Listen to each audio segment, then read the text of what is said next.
오늘은 공교롭게도 주일이면서 또 설 명절 당일이 됩니다. 이런 고유 명절에 또 설 명절을 같이 지키면서 여러분의 가정들마다 하나님께서 예비하신 그 평안과 또 은혜가 축복이 함께 하시기를 주님의 이름으로 축원합니다. 명절이라고 하는 것은 뭡니까? 오랜만에 가족들, 친지들 한자리에 다 둘러앉아서 그렇게 오손도손 그렇게 정담을 나누고 그런 시간들 아니겠어요? 하지만 그럼에도 불구하고 또 명절이면 부딪히는 일들도 없지 않아 있습니다. 고부간에도 그렇고 동서간에도 그렇고 형제간에도 말이죠. 여러 가지 갈등들이 있습니다. 때로는 재산 문제 때문에, 때로는 또 각자 다른 종교 문제 때문에 갈등을 빚기도 하는 겁니다. 친정에서는 효녀란 소리를 듣는데 또 교회에서는 좋은 집사님이라는 소리를 듣는데, 그런데 시댁에서만큼은 나쁜 며느리라는 소리를 들을 때가 있습니다. 시어머니와 시누이들과의 관계가 불편해서 명절 자체가 너무나 곤혹스러울 때가 있습니다. 어떤 성도는 차례상에 술 올리고 절하는 게 싫어서 큰 집에 가려 하지 않기도 합니다. 또 절 대신에 기도로 대신하려다가 어른들에게 대놓고 큰 소리로 면박을 당해서 즐거운 명절 집안 분위기에 본의 아니게 찬물을 끼얹게 되기도 합니다. 그래서 사람들 가운데서는 명절 증후군이라 이런 말들까지도 하게 되는 겁니다. 명절에 여자분들이 속 터진 일들도 많다고 하는데, 가깝게 살면서 늦게 오는 동서 때문에 속 터지고, 형편어렵다고 빈손으로 와가지고는 이것저것 싸가는 동서 때문에 속 터지고, 빨리 가서 쉬고 싶은데 눈치 없이 계속해서 고스톱만 치는 남편 때문에 속이 터지고, 기름 냄새 맡으면서 간신히 붙여놓은 부침개 날름 집어먹는 남편 때문에, 며느리는 친정 안 보내주면서 시집간 딸은 빨리 오라고 하는 그 시어머니를 보면 속이 터진다. 여러분, 해마다 또 때마다 이렇게 반복되는 명절 통해 왜 부담과 고통만 그렇게 가중이 됩니까? 오늘 하나님의 은혜 가운데 고통이 아니라 부담이 아니라 기쁨의 감사의 그런 명절이 되시기를 바라고, 더 나아가서 어려움 당한 가정들마다, 위기의 가정들마다 하나님 안에서 다시 한번 견고하게 세워지는 그런 은혜가 일어나게 되기를 주님의 이름으로 축원합니다. 오늘 본문의 성경에서는 인생의 위기를 당하는, 가정의 위기를 당하는 한 가정이 소개되어지죠. 인생의 위기를 당하고 가정의 위기를 당하는 그런 가정입니다. 외국으로 이민을 갔습니다. 이민을 갔는데 남편이 죽었어요. 설상가상으로 두 아들도 결혼하자마자 죽게 됩니다. 하루아침에 이 가정은 시어머니와 며느리들 다 과부가 되어져 버리고 말았습니다. 너무나 큰 불행입니다. 그런데 이 가정이 이런 불행을 딛고 다시 세워지는 더 큰 축복으로 나아가게 되는 것을 오늘 룻기서에서 보여주고 있는 거예요. 오늘 이 말씀을 통해서 위기의 가정들, 흔들리는 가정들 가운데 새롭게 세워지는 그 길들 두 가지를 간략하게 살펴보겠습니다. 첫째는요, 온 가족들이 다 너그러운 마음을 갖는 거예요. 가족들 상호 간에 서로 너그러운 마음을 갖는 것. 지금 이 외로운 이방 땅에 흘러들어간 이 나오미의 가정이 말이죠, 하루아침에 새 가부만 됐습니다. 이때에 두 며느리를 앞에 두고 시어머니가 그렇게 말해요. 이제 우리 가정엔 소망이 없다. 그러니 너희들도 제각각 갈 길로 가라 말하죠. 다 새 출발하라고 그렇게 이야기를 해주는 거예요. 이때 둘째 며느리가 이야기합니다. 어머니께서 가시는 곳에 나도 가고, 어머니께서 머무시는 곳에 나도 머물겠습니다. 어머니께서 죽으시는 곳에서 나도 거기 묻히겠습니다. 만일 내가 죽는 것 외에 어머니를 떠나는 일이 있으면은 여호와께서 내게 벌을 내리시고 더 내리시기를 원합니다 라고 고백을 하면서 어머니와 함께 하겠다라고 이야기합니다. 여러분, 결혼하자마자 청산가부가 됐습니다. 이거 남 탓할 수 있어요. 서로 원망할 수 있습니다. 불평할 수 있습니다. 아이고 내 팔자야, 이놈의 집안에는 과부의 저주가 흐르는가 말이죠. 신세 한탄할 수 있죠. 그러나 그러지 않았습니다. 오늘 이 나오미와 룻의 이 가정에서는 서로 이해해 주는 거예요. 시어머니는 며느리들에게 충분히 그들의 입장을 생각해서 말이죠. 야, 나도 과부 됐으니까 너희들 평생 수절하면서 그렇게 홀로 살아라, 이렇게 말하는 게 아니라 말이죠. 너희들만이라도 자유롭게 떠나가서 새 출발해라 말이죠. 마치 딸 자식처럼 그렇게 배려해 주는 것이죠. 그러니까 배려해 주는 그 시어머니 앞에 말이죠. 나는 어머니를 떠나가지 않겠습니다 라고 그렇게 또 신의를 지키는 말이죠. 여러분, 이게 나오미와 룻의 이 가정의 모습입니다. 다른 사람들은 아마도 이 가정을 향해서 저주받았다, 정말 쑥대밭이 됐다, 불행하기 그지없다, 별별 곱지 않은 말들과 시선을 보낼 거예요. 그러나 그럼에도 불구하고 이들 가정은 말이죠, 서로 배려하는 너그러운 마음 가운데 가정을 지키고 있는 겁니다. 여러분, 가정이라고 하는 게 뭐겠어요? 할아버지, 할머니, 어머니, 아버지, 아들, 딸들 이렇게 구성원들 모여있는 것 자체를 가정이라고 합니까? 단순히 어떤 말이죠, 가족의 숫자나 가족의 구성원 자체가 가정이 아니고, 진정한 가정의 의미는 그 가족 간에 서로가 배려하고 너그럽게 여기는 마음에서 비롯되는 겁니다. 우리는 종종 신앙만 있으면 다 될 것처럼 생각할 때가 있습니다. 그러나 신앙만큼이나 중요한 것, 어쩌면 그거보다 더 필요한 것들은 오늘 우리의 마음들인 거예요. 감정인 것입니다. 상대에 대한 배려가 너무 중요한 거예요. 예를 들어서 명절에 다른 종교를 믿는, 다른 종교를 가지고 있는 친인척을 만났습니다. 그런데도 무작정 말이죠, 전도하려고 하고 무대포로 말이죠, 그냥 예수 믿으라고 밀어붙이는 거, 그거 바람직하지 않습니다. 타 종교를 가진 그런 친지들에서 인정할 수 있어야 되죠. 배려하는 마음이 먼저입니다. 그들을 이해하려고 하는 마음이 먼저 필요한 거예요. 어느 인터넷 유튜브에 보니까 말이죠, 아마 보신 분들 계실지 모르겠어요. 아주 신앙이 열심히고 뜨거운 한 여집사가 자기의 남동생이 말이죠, 남동생이 20년 넘게 스님으로 있는 거예요. 그것도 아주 좀 명망이 있는 스님쯤 되는 모양이죠. 평생 이 누님이 얼마나 많이 그 동생에서 기도했겠어요, 사랑의 마음으로. 근데 어느 날 그 동생을 불러냈는데 말이죠, 그 자리에 자기 교회 담임 목사까지 동석시켰습니다. 그리고는 왜 불렀느냐, 우리 목사에게 너 안수기도 좀 받아라. 안수기도 좀 받아. 얼마나 그 황당한 그 장면이겠어요. 네. 여러분, 그 어떤 의도나 생각이나 이런 것들 자체를 무시하는 것은 아니지만은, 그러나 오늘날 많은 그리스도인들 가운데 상대에 대한 배려나 또 여러 가지 어떤 그런 이해도를 없이 그저 또 일방적인 어떤 그런 상태들에 대해서는 지적받을 만하다는 이야기를 하고 싶은 겁니다. 여러분, 가족들끼리 말이죠, 친구들끼리 별로 평소에는 한 번 전화도 연락도 하지 않다가 1년에 명절에 한두 번 그때 만나가지고는 그 사람이 가지고 있는 신앙 바꾸라고 말하고 말이죠, 교회 나오라고 말하고 말이죠, 무턱대고 말이죠, 추도예배 참여하라고 얘기하고 강요하고 교회 출석하라고 얘기하고 말이죠.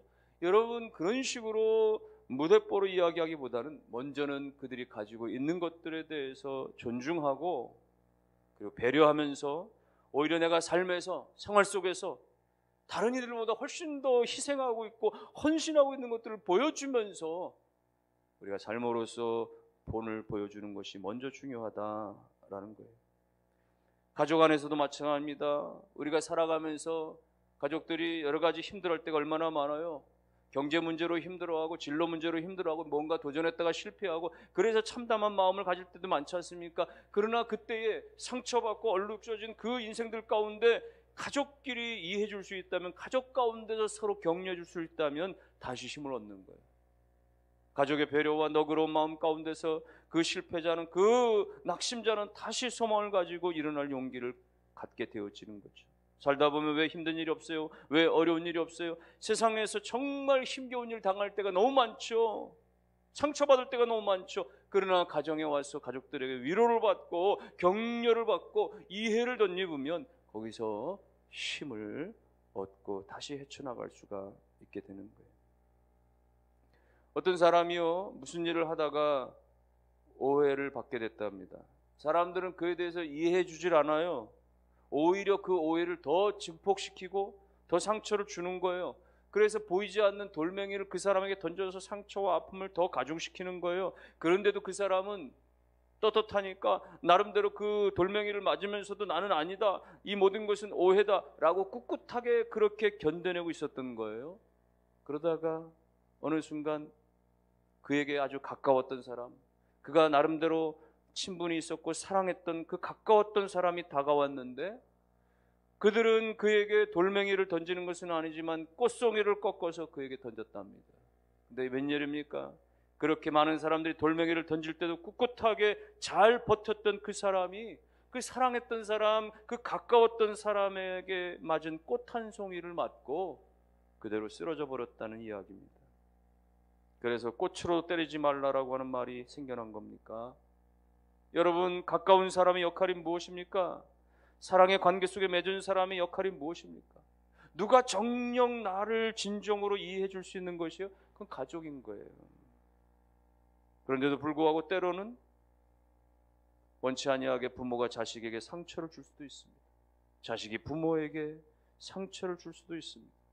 부부간에 상처를 주고받고 형제간에 상처를 주고받고, 여러분, 그런 모습 속에 가정은 결코 위기를 극복할 힘이 없어요.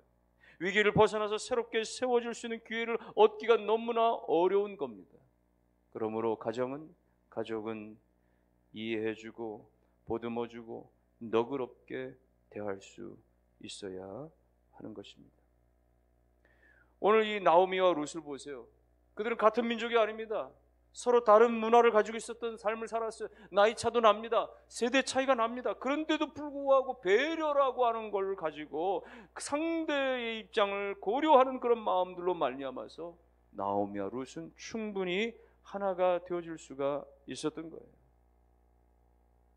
여러분, 명절에 만나는 시댁이든 처가든 말이죠, 여러 가지 불편하죠. 불편한 마음 가지고 여러 시간을 혹은 하루 이틀을 말이죠, 여러 날을 같이 있다 보니까 굉장히 힘들어질 수 있습니다. 그런데 여러분, 배려할 수 있다면, 이해할 수 있다면, 내가 살아온 삶과 상대방이 다르지 않습니까? 시댁이 다르고 처가가 다르지 않습니까? 배경이 다르고 성품이 다르고 여러 가지 어떤 가치관이 다를 수 있지 않습니까? 이해부터 하기 시작하면 그때는 스트레스를 최소화시킬 수 있고, 그럴 수 있지. 그분들 입장에서는 그럴 수 있고, 그렇게 살아왔으니 그럴 수 있고, 우리가 그렇게 이해할 때부터 우리는 충분히 여유롭게 넉넉하게 그 어려움들을 이겨낼 수 있는 것입니다. 이해하는 것에 있어서는요, 배려하는 것에 있어서는요, 어떤 말들이 필요합니까? 바른 말 하는 게 아니에요. 조언하는 게 아닙니다. 쓴소리 하는 게 아니에요. 내 딴에는 말이죠, 꼭 해주고 싶은 말이라고 하지만, 그러나 여러분, 직언하고 그렇게 조언하는 것은 별로 필요하지 않습니다. 오히려 축복의 말, 사랑의 말, 격려의 말, 힘내시라고, 걱정하지 마시라고, 용기를 잃지 마시라고, 미안합니다, 때로는 용서합니다, 이런 표현도 하고, 감사합니다, 아름답습니다, 그렇게 사랑합니다 말이죠. 여러분, 이런 말들이 결국은 그들에 대해서 배려하는 것입니다. 이해하는 것입니다. 오늘 우리가 여러 사람들을 만나고 가족 친구들 가운데 함께 할 때에 그야말로 이해하고 너그럽게 대함으로 말미암아서 그야말로 가정마다 다 위기를 넘어서서 새롭게 굳건하게 세워져 가시게 되기를 주님의 이름으로 축원합니다. 두 번째는, 우리의 가정들이 새롭게 세워지려면 결국은 신앙생활이 회복돼야 돼요. 가정의 회복은 신앙이 근간이 될 수 있어야 됩니다. 가족 안에 서로 배려하는 거 너무 좋습니다. 서로 너그럽게 이해해 주는 거 다 중요해요. 근데 거기에 하나님을 향한 믿음이 있어야 됩니다. 신앙이 있어야 됩니다. 무너진 가정과 위기의 가정이 굳건하게 세워지는 데 있어서는 꼭 기도가 필요하고 하나님 앞에 나아가는 게 필요합니다. 홀리데이인이라고 하는 말이죠. 우리나라에는 몇 군데 없지만은 세계적으로 유명한 호텔이 있는데요. 이 호텔의 창업자는 캐몬스 윌슨이라고 하는 사람입니다. 이 사람이 처음에는 재련소에서 그렇게 직원으로 일을 했는데, 일을 하다가 그야말로 무고하게 이유도 없이 그렇게 해고를 당한 거예요. 그러니 얼마나 화가 나겠어요. 직장 앞에 화가 나고 상사들한테 분노가 나고. 그러나 말이죠, 그렇게 해임당하고 나서는 말이죠, 너무 화가 나서 분에 못 이겨서 집을 떠나갑니다. 몇 달 동안을 방황을 해요. 그러다가 집으로 돌아왔는데 아내가 그 방황하고 돌아온 남편을 너그러운 마음으로 받아들입니다. 그리고 그의 이야기를 다 들어줘요. 남편의 이야기를. 나는 모든 노력을 다 했는데, 나는 나름대로 모든 걸 다 해봤지만 결국은 내가 할 게 없다고, 아무것도 내 인생엔 되는 게 없다라고, 나는 죽어버리겠다라고. 그때 아내는 그렇게 말합니다. 당신의 마음을 충분히 이해합니다. 그래, 당신이 다 해봤다고 했지만 그러나 하지 않은 게 있습니다. 당신이 그 처한 상황 가운데, 그 곤란한 형편 가운데 하나님께 진지하게 기도하지 않으셨지 않습니까? 남편의 이 마음을 이해하고 그렇게 지혜로운 말로 지원한 이 아내 때문에 남편이 깨닫습니다. 그래서 기도하기를 시작하죠. 그래, 내가 기도하지 않았구나. 다른 거 다 해본다고 해봤지만 기도를 하지 않았구나. 결국은 기도하기 시작해요. 남편과 아내가 그렇게 기도하고 나가다 보니까 하나님이 지혜를 주셔서 처음에는 건축업을 시작합니다. 그래서 5년 동안 열심히 일을 하면서 돈을 벌어요. 그렇게 여러 군데를 다니면서, 지방을 다니면서 말이죠, 그렇게 돈을 버는데 일을 하지만 좀 불편한 게 있어요. 낙후된 시설의 호텔인데도 불구하고 값은 비싸고 늘 그런 게 마음에 불편해서 좀 시설은 좋고 값비싼 호텔들이 있으면 어떻겠느냐, 이런 생각들이 계속 들었던 것이죠. 그렇게 기도하고 하다가 나중에 시작한 것이 홀리데이 인 호텔이라고 하는 그런 호텔을 시작하게 되어져 있고, 결국은 그것이 말이죠, 세계적인 회사로 발돋움하게 되어졌다 이야기입니다. 여러분이요, 상대에 대한, 배우자에 대한, 가족에 대한 너그러운 마음들, 그리고 가족 구성원이 함께 하나님 앞에 나아가는 믿음이 있을 때 거기에 하나님의 은혜가, 회복이 일어나게 되는 것입니다. 21절 말씀 보십시오. 나오미는 뭐라고 고백을 합니까? 21절에 내가 풍족하게 나갔더니 여호와께서 내게 비어 돌아오게 하셨느니라. 여호와께서 나를 징벌하셨고 전능자가 나를 괴롭게 하셨거늘 너희가 어찌 나를 나오미라 부르느냐. 나오미가 베들레헴에 돌아왔을 때 고백하는 말입니다. 내가 풍족하게 나갔더니. 여러분, 나오미가 지난날 베들레헴을 떠났을 때는 베들레헴의 흉년만의 이유로 떠난 게 아니었던 거예요. 나름대로 그럼에도 불구하고 그들은 풍족했어요. 그 가정은 여유로웠습니다. 그런데 뭡니까? 욕심이 앞섰던 거죠. 나에게는 남편도 있고 건장한 아들들도 있고 문제없다까짓 것, 뭐 이방 땅이든 모압이든 어디든 가서 뭘 먹고 뭘 살겠느냐 말이죠. 자신감이 많았던 거예요. 욕심이 앞섰던 겁니다. 그래서 지금 나는 그렇게 내 힘 믿고 나갔는데 하나님이 나를 징벌하셨어요. 하나님이 나를 괴롭게 하셨어요. 라고 고백을 하는 건 뭡니까? 지금 우리가 이 어려움 당하는 건 하나님의 개입입니다. 하나님입니다. 라고 신앙의 문제, 우리가 어려움 당하는 것은 결국은 하나님 앞에 서지 못했기 때문입니다. 라고 하는 신앙 안에서의 발견의 노력이 나오미에게 오늘 있었다는 거예요. 여러분, 회복의 시작은 어디서 비롯됩니까? 다시 부흥되어지고 다시 재건되어지고 다시 견고하게 세워지는 것이 시작은 어디서 비롯되는 거예요? 하나님 앞에 나아가는 거예요. 나오미는 나름대로 욕심이 있었죠. 모압 땅에 가면 정말 거기서 더 잘 될 거라고 하는 기대감이 있었어요. 모압은 오늘날의 요르단을 말하는 것입니다. 요단강의 동편 쪽에 있는 모압 땅, 현재는 요르단이에요. 오늘날에. 여러분, 요르단에는 세계 50대 비경 중에 하나인, 그리고 세계 7대 불가사의라고 일컬어지는 거기에는 이 페트라라고 하는 아주 유명한 자연적 요새가 있습니다. 그 자연적으로 수만 년에 걸쳐서 생성되어진 어떤 그 협곡으로 이루어진 하나의 요새인데 말이죠. 높이는 한 40-50m 되는 그런 높이에 한 1km 쭉 길이 나 있고 그 안에 들어가면 엄청나게 넓은 광장이 펼쳐져요. 그리고 거기에 또 그 고대 도시에 아름답게 말이죠, 신전도 짓고 별별 그 사람들이 사는 곳과 무덤까지 다 형성되는 어마어마한 요새가 형성된 것을 보게 됩니다. 이 고대 시대는 그러니까 말이죠, 이 적어도 나오미가 살던 이 시대는 말이죠, 이스라엘보다 훨씬 더 강대했던, 그리고 그 누구도 침범하기 어려웠던 보호가 이루어진 땅이 모압이었던 겁니다. 모압에 가면 자신의 사람들이 영이 되고 지켜줄 줄 알았지만은 그렇지 못했던 거예요. 하나님이 없는 땅, 신앙이 없는 땅, 그렇게 믿음 없이 살았던 그들은 결국은 다 빼앗기고 잃어버리게 되고 말았던 것이죠. 여러분, 우리 인생의 요새는 뭐가 요셉입니까? 우리를 지켜주고 우리 가정을 지켜줄 수 있는 것은 무엇입니까? 돈입니까? 아니면 여러 가지 어떤 세상적인 어떤 권세입니까? 누구의 백입니까? 여러분, 그런 것들로 세상적인 어떤 가치로는 절대로 지켜짐이 오래가지 않는다는 사실은 누구든지 다 인정하지 않습니까? 지금은 그것이 다 완전한 것 같고 영원할 것 같지만 그렇지 않다는 걸 우리 눈으로 뻔하게 보지 않습니까? 진정한 요새는 누구예요? 사무엘 하에서는 이렇게 고백을 하고 있습니다. 사무엘하 22장 2절 말씀에 여호와는 나의 반석이시오 나의 요새시오 나를 위하여 나를 건지시는 자시오 내가 피할 나의 반석의 하나님 나의 방패 나의 구원의 뿌리요 나의 높은 망대가 되고 그에게 피할 나의 피난처시오 나의 구원자라 나를 폭력에서 구원하셨단 말이에요. 반복되는 말들은 무엇입니까? 하나님만이 나의 반석, 하나님만이 나의 피난처, 하나님만이 나의 구원, 하나님만이 나의 방패 구원자 말이죠. 여러분들의 세상의 모든 환난과 풍파 가운데 우리를 안전하게 지켜줄 완전한 요새는 바로 하나님의 품 안이라고 하는 사실을 믿으시기를 주의 이름으로 축원합니다. 오늘 나오미가 그걸 깨달은 거예요. 모압 땅이 페트라가 그 땅이 그 요새가 자신들을 지켜줄 거라고 여겼지만 그렇지 못했다라는 거예요. 그래서 완전하신 요새 되신 하나님께로 다시 나아갑니다 말이죠.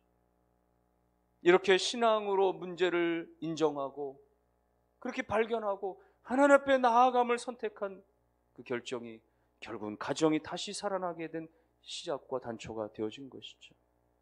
하나님께서는 믿음으로 다시 회복을 시작하기를 원하는 이 가정 가운데 은혜를 베풀어 주시는 거예요. 마침내 고국 땅 베들레헴 땅으로 돌아온 그들 가운데 하나님께서 은혜를 베풀어 주시는 것입니다.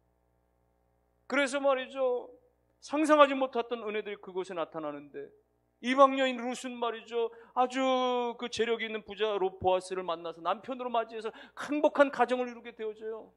더 나아가서는 말이죠, 다윗 왕의 증조모가 되어진 놀라운 축복, 훗날에 예수 그리스도에게 그 이르게 되어지는 그 놀라운 그 축복의 계복 가운데 룻이 들어가게 되어지는 거예요. 룻이 어떤 인간, 어떤 존재입니까 말이죠. 모압 땅에 아무런 존재감이 없는 말이죠. 별 볼 일 없는 그런 이방 땅의 여인이요, 별 볼 일 없는 가문에 다 풍비박산난 깨어진 가정이었지만은 그런데도 불구하고 그들이 하나님을 선택했고 하나님께 돌아왔고 신앙 안에 다시 세워졌을 때에 그들은 축복의 가문으로 세워질 수가 있게 되어졌던 거예요. 여러분이요, 주님께 나아가는 것이, 하나님께 나아가는 것이 살아나는 길인 것을 믿으시기를 주의 이름으로 축원합니다.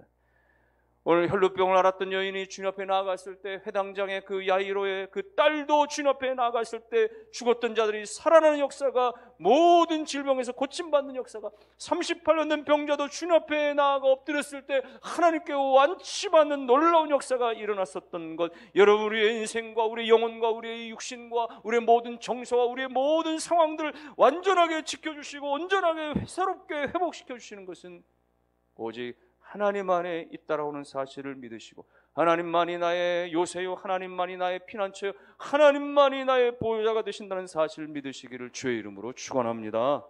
그래서 찬송가 386장에는 이렇게 찬양하는 거예요. 만세반석 열린 곳에 내가 숨어 있으니 원수막이 손못대고 환난 풍파가 없도다. 만세반석 열린 곳에 내가 편히 쉬리니 나의 반석 구주 예수 나를 숨겨주시네 말이죠. 여러분, 하나님 안에 숨고 하나님 안에 피하고 하나님 안에 거함으로 말미암아 우리의 가정과 우리의 모든 개인들이 다 살아나고 다 회복되는 역사가 예수 안에 일어나기를 주님의 이름으로 축원합니다. 결론의 말씀입니다.